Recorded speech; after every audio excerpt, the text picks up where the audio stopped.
بسم الله الرحمن الرحيم.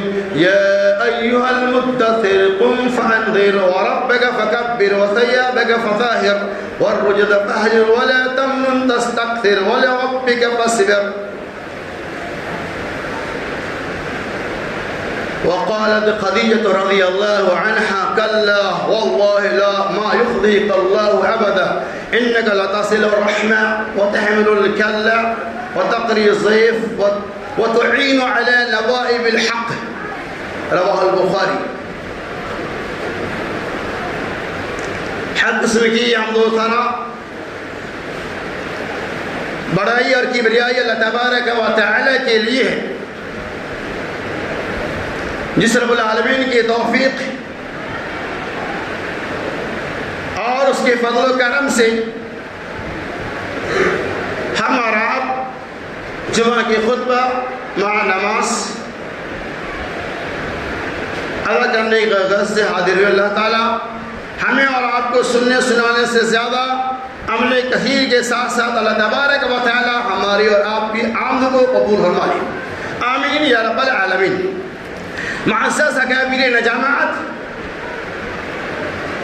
سیرت النبی صلی اللہ علیہ وسلم کی مناسبت سے اس موضوع کے تعلق سے آپ کے پیش پچھلے 3 خطبات 3 قصے گزر چکی ہیں، اور انشاءاللہ آج کے اس خطبہ جمعہ میں اسی موضوع کی مناسبت سے چوتھی قسط کو بیان کیا جائے۔ اللہ تعالی ہمیں اور آپ کو سننے سنانے سے زیادہ عمل کثیر کی توفیق رفیق عطا فرمائے۔ محمد رسول اللہ صلی اللہ علیہ وسلم، جسے اللہ تبارک و تعالی نے ساری کائنات کے لیے رہبر اور ہادی اعظم بنا کر بھیجا، وہ نبی جس کی آمد سے پہلے کائنات کے اندر تاریکی ہی تاریکی، ظلم ہی ظلم، ناانصافی ہی ناانصافی، شرک اور کفر کا بول والا تھا۔ اللہ تبارک و تعالیٰ کے فضل خاص سے نبی علیہ السلام کی معرفت ان تمام غلاستوں اور ان تمام جہالتوں کو دور فرمایا، اور اللہ کا بہت بڑا احسان ہے کہ محمد رسول اللہ صلی اللہ علیہ وسلم کے اعلان نبوت سے پہلے ہی آپ کے اندر اسلام کی خوبیاں، اسلام کی عظمتیں، اسلام کی دعوتیں اللہ تبارک و تعالیٰ نے آپ کے دل و دماغ کے اندر ڈال دیا تھا۔ یہ وجہ ہے کہ جیسے میں نے بتایا تھا کہ مختلف مواقع سے آپ مختلف برائیوں سے بچا لیے گئے، اس اللہ تبارک و تعالیٰ کا فضل الہی تھا۔ وہ حجر اسود جس کے نصب کرنے کے لیے نیام سے تلواریں باہر آ چکی تھی، اللہ تبارک و تعالیٰ کے فضل و کرم سے حکمت و دانائی کے ذریعے آپ نے وہ پہلو اختیار کیا، اس عدالت کو نافذ کیا جس ساری قومیں جو مر مٹنے کے لیے تیار تھی، اختلافات انتشارات کے بازار گرم ہو چکے تھے، لیکن آپ نے عدالت کے ذریعہ ان تمام لوگوں کو خاموش کر دیا۔ وہ تمام لوگ آپ کی عدالت کو تسلیم کر رہی ہے۔ بات یہی جگہ آئی تھی کہ 35 سال کی عمر میں معاملہ پیش آیا، اس کی تفصیل آپ سن کے آگے ہم چلتے ہیں۔ اس کے بعد محمد رسول اللہ صلی اللہ علیہ وسلم کی عمر مبارک جس طرح سے آگے کی طرف بڑھتی گئی، 38-39 سال کے قریب پہنچنے لگے، تو آپ صلی اللہ علیہ وسلم کو تنہائی الگوشہ نصیری زیادہ محبوب اور پسند ہونے لگا۔ اسی کی بنا پر آپ صلی اللہ علیہ وسلم تحنث اس زمانے کا کہتے ہیں، تحنث آپ نے اختیار کیا۔ زمانے جاہلیت کا ایک لفظ ہے جس کا معنی یہ ہوتا ہے کہ آدمی کسی گوشہ، کسی خوشہ یا کسی کنارے کو پکڑ کر وہاں سے اللہ کی عبادت کرے، اس وقت رسول کے مطابق۔ محمد رسول اللہ صلی اللہ علیہ وسلم غار حرا کی طرف کوش کیے، اور آپ کی شریک حیات کرتی تھی، جب ختم ہو جاتا کسی کا ذریعہ بھیجوا دیا کرتی اور کبھی کبھار خود بھی جاتی۔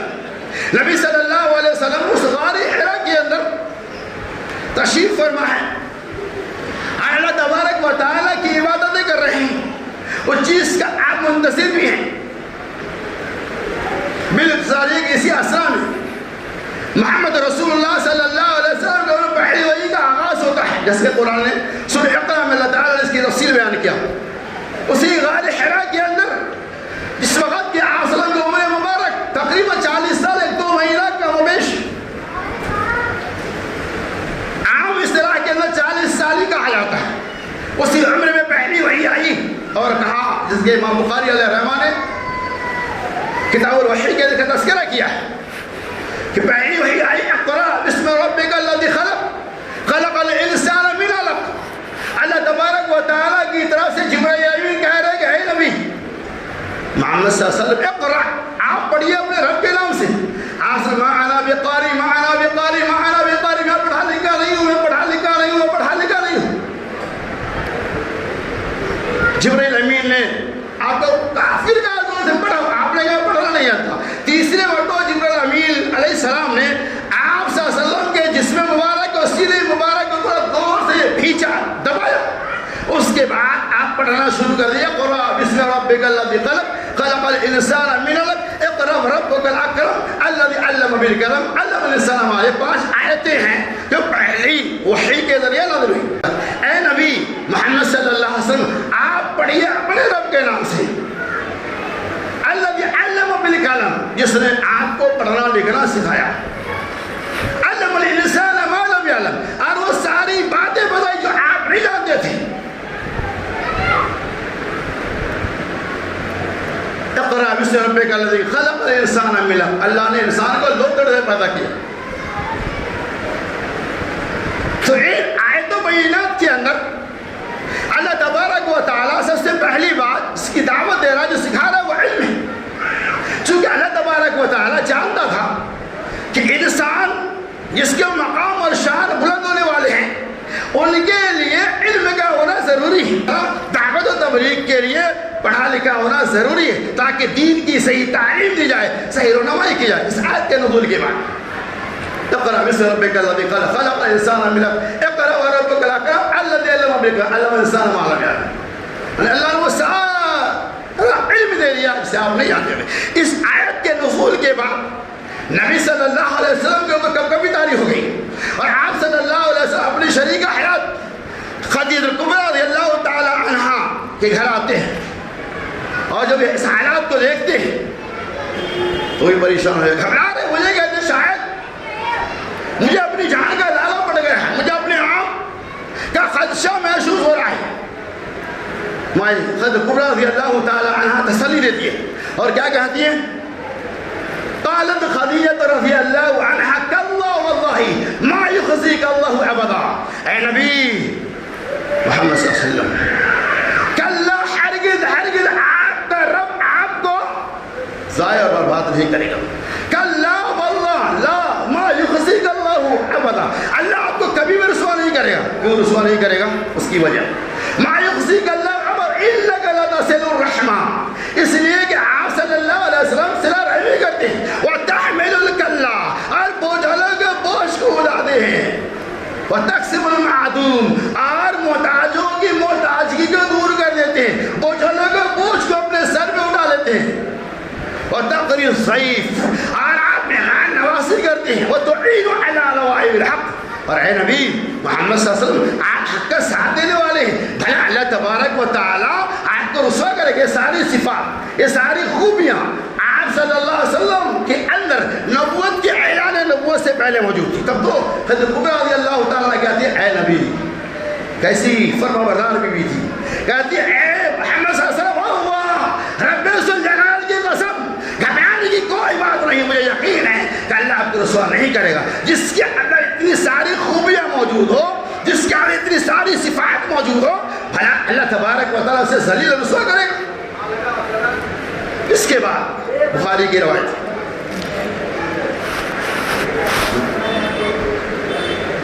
اس کے بعد حضرت عمر رضی اللہ تعالیٰ عنہ جب دیکھتے ہیں کہ محمد صلی اللہ علیہ وسلم گھر اپنے چچزاد بھائی ورقہ بن نوفل کے یہاں پہنچتی ہے، جو عیسائی دھرم کو قبول کر چکے تھے، جو اپنے ہاتھوں سے انجیل کو لکھنے والے نے لکھا تھا، آپ بڑے تجربہ کار دانشور تھے۔ وہاں پہنچنے کے بعد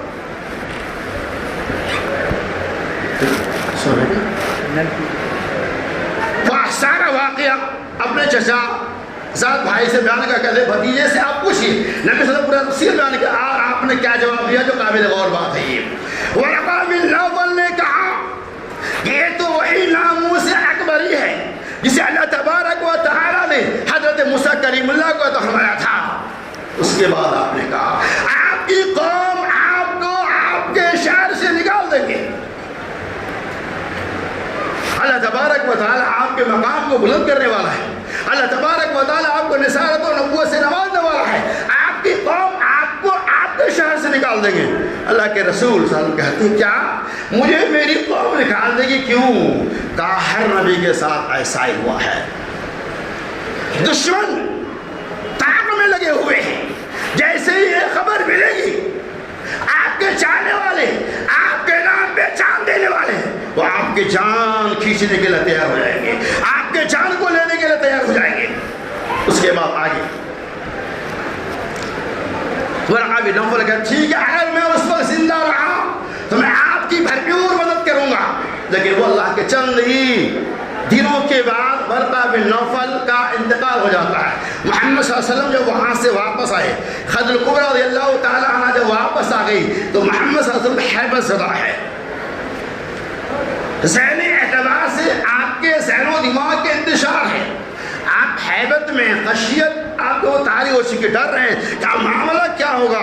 ورقہ جو چچا تو انہوں نے ایسے ایسا کہا، اس چیز کو لے کر ایک سمجھے دل میں خلبلی مچ گئی، اور بعض روایات کے حوالے سے مختلف خیالات آپ کے ذہن و دماغ میں آنے لگے، یہاں تک بازار روایت آئی ہے آپ نے یہ سوچا میں چاہتا ہوں کسی پہاڑ کی بلندی پر چلا جاؤں اور وہاں سے میں اپنے آپ کو لوٹا لوں، میں چاہتا ہوں کہیں جا کر اپنے آپ کو ہلاک و برباد کروں۔ بخاری کی دوسری روایت حضرت جابر بن عبداللہ رضی اللہ تعالیٰ عنہ کہتے ہیں کہ نبی صلی اللہ علیہ وسلم جب جا رہے تھے راستے میں تھے تو آپ صلی اللہ علیہ وسلم کی نظر مبارک اچانک آسمان پہ پڑتی ہے، اور آپ صلی اللہ علیہ وسلم دیکھا کہ آسمان اور زمین کے بیچ ایک کرسی لگی ہوئی ہے، اس کرسی پر حضرت جبرائیل امین علیہ السلام بیٹھے ہوئے ہیں۔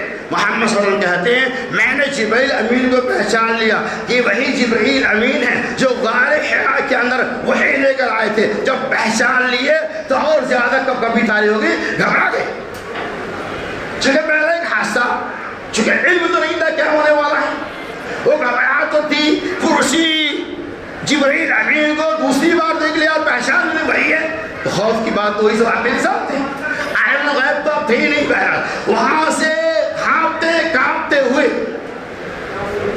خدیجہ کبریٰ رضی اللہ تعالی عنہ کے بعد پہنچتے ہیں، اور آپ نے جو کلمہ استعمال کو سن لیا، آپ نے گھبرائی ہوئی تھی، آپ نے کہا سمیلونی سمیلونی، مجھے چادر اڑاؤ چادر اڑاؤ، مجھے چادر اڑاؤ، اور آپ نے خدیجہ کبریٰ سے کہا عرش والے اس فرمان کو سن لیا، فرش پہ آپ کہہ رہے ہیں مجھے سب چادر دو، عرش پہ اعلان ہو رہا، جیسے آپ نے کہا اے خدیجہ مجھے چادر اڑا دو چادر اڑا دو، عرش والے نے اعلان کر دیا یا ایھا المدثر قم فانذر، آپ نے کہا یا ایھا المدثر، اے چادر اوڑھنے والے، قم فانذر، آپ کھڑے ہو جاؤ، کیوں؟ فانذر، ڈرانے کے لیے، وربک فکبر، آپ اپنے رب کی بڑائی بیان کیجیے، وثیابک فطہر، اور اپنے کپڑے کو پاک اور صاف کیجیے، والرجز فاہجر،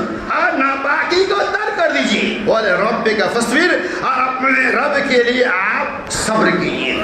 اب دیکھیں سورۃ المدثر کی ابتدائی چند آیتوں کے اندر اللہ تبارک و تعالی نے محمد رسول اللہ صلی اللہ علیہ وسلم کی معرفت سے امت کو کیا پیغام دیا ہے؟ پہلا پیغام یا ایھا المدثر، اے نبی محمد صلی اللہ علیہ وسلم، اے کملی والے، اے چادر میں لپٹے ہوئے اوڑھنے والے۔ خدیجہ کبریٰ رضی اللہ تعالی عنہ نے محمد رسول اللہ صلی اللہ علیہ وسلم کے جسم اطہر پہ جو چادر ڈالا تھا، اس نبی صلی اللہ علیہ وسلم کو خطاب کیا. کتنا محبوب تھا عرش والے کو یہ فرش والا, کتنا محبوب تھا. جس چادر میں ہے اسی چادر کی طرح منسوب کر دیا آیت کو, یا ایھا المدثر. اور کیا کہا, قم فانذر.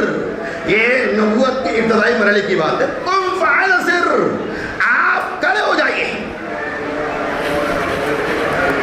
یا ایک بات اور سنتے چلے, پہلی وحی کے بعد پھر وحی کا سلسلہ ایک لمبی مدت تک منقطع رہا, سلسلہ بند ہو کچھ ہو چکا تھا. دوسری وحی سورہ مدثر کی چند آیات کے ذریعے نازل ہوتی ہے. تو قم فانذر, آپ کھڑے ہو جائیے. اور لوگ کھڑے ہونے سے کیا مراد ہے, یعنی اللہ یہ پیغام دے, اے نبی قم فانذر, اب آپ کو آرام کرنے کی ضرورت نہیں ہے. ایک تو انسان وہ ہے جو اپنے لیے صرف جیتا ہے, دوسرا انسان وہ ہے جو صرف رب کے لیے جیتا ہے. اے نبی محمد صلی اللہ علیہ وسلم, آپ کو رب کے لیے بنایا گیا ہے, آپ رب کے لیے جیتے ہیں. لہذا دنیا کے عیش و عشرت کا خاتمہ ہے, دنیا کی ساری راحتیں آپ کے لیے محفوظ ہو گئی. نیند کو ختم کیجیے, قم فانذر, ساری راحتوں کو برائے تاب کیجیے اور کھڑے ہو جائیں. قم فانذر, چھوڑیے عیش و عام کی زندگی کو. قم فانذر, آپ کھڑے ہو جائیے, بیدار ہو جائیے, نیند کی چادر کو پھینک دیجیے. وانذر, اور قوم و ملت کو ڈرائیے. یہ قوم جو گمراہیت کے اندر, شرک و کفر کے اندر, بدعت و خرافات کے اندر, رسم و رواج کے اندر, جہالت و نادانی کے اندر ڈوب چکی ہے, اے نبی محمد صلی اللہ علیہ وسلم فانذر, آپ اپنے قوم کو ڈرائیے. وربک فکبر, اور آپ اپنے رب کی بڑائی بھی, کبریائی بھی بیان کیجیے. اب صرف تعریف اللہ تبارک و تعالیٰ کی ہوگی, ثنا صرف اللہ کے لیے. وربک فکبر, اللہ کے علاوہ کسی اور کے لیے ثنا نہیں. اللہ ایک اصول بتا رہا ہے, آپ میدان عمل میں آنے والے ہیں, دعوت و تبلیغ کی ذمہ داریاں آپ کو دی جائیں گی. اللہ ایک اصول بتا رہا ہے, ولربک,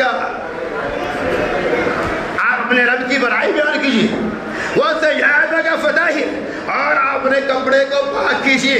یعنی یہاں مراد ہے کپڑے کی ظاہری, اور دل, نیت بھی مراد ہے. اپنے دل کی پاکیزگی کے ساتھ ساتھ, دل کی صفائی کے ساتھ ساتھ, اے نبی محمد صلی اللہ علیہ وسلم, آپ کپڑوں کو بھی پاک و صاف کیجیے. اس لیے کہ وہ کپڑوں کو پاک و صاف نہیں رکھتے ہیں, ناپاک کپڑے کے اندر ہی عبادت کرتے ہیں. تو آپ کا دل بھی پاک ہونا چاہیے, نیتیں بھی پاک ہونی چاہیے. وَثِيَابَكَ فَطَهِّرْ, اور کپڑا ہی پاک ہو.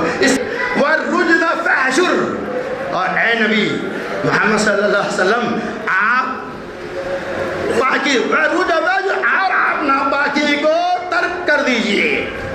ناپاک نہیں رہنا ہے.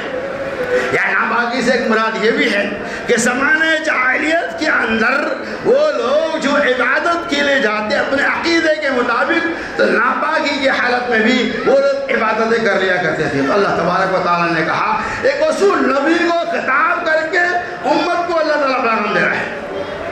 کیا کہا اللہ, وَالرُّجْزَ فَاهْجُرْ, آپ ناپاکی کو ترک کر دیجیے.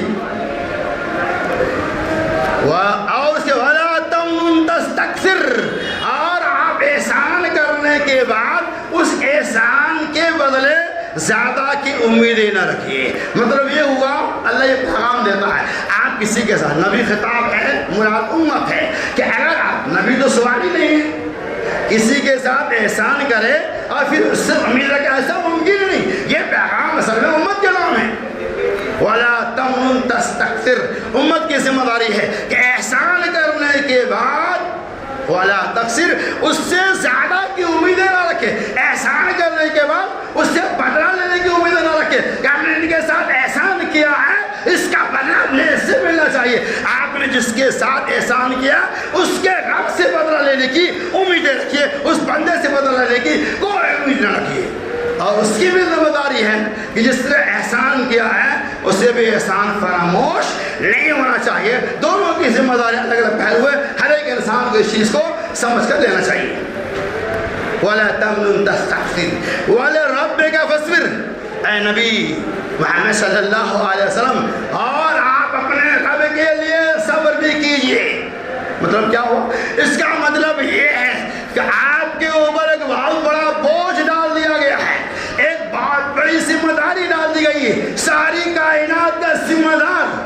اے نبی محمد صلی اللہ علیہ وسلم آپ کو بنا دیا گیا ہے، آپ کی قوم آپ کا استہزاء اڑائیں گی، آپ کی قوم آپ سے مذاقیں کریں گی، آپ کی قوم آپ کو پتھر ماریں گی، آپ کی قوم آپ کو دیوانہ مجنون شاعر اور شاعر کا خطاب دے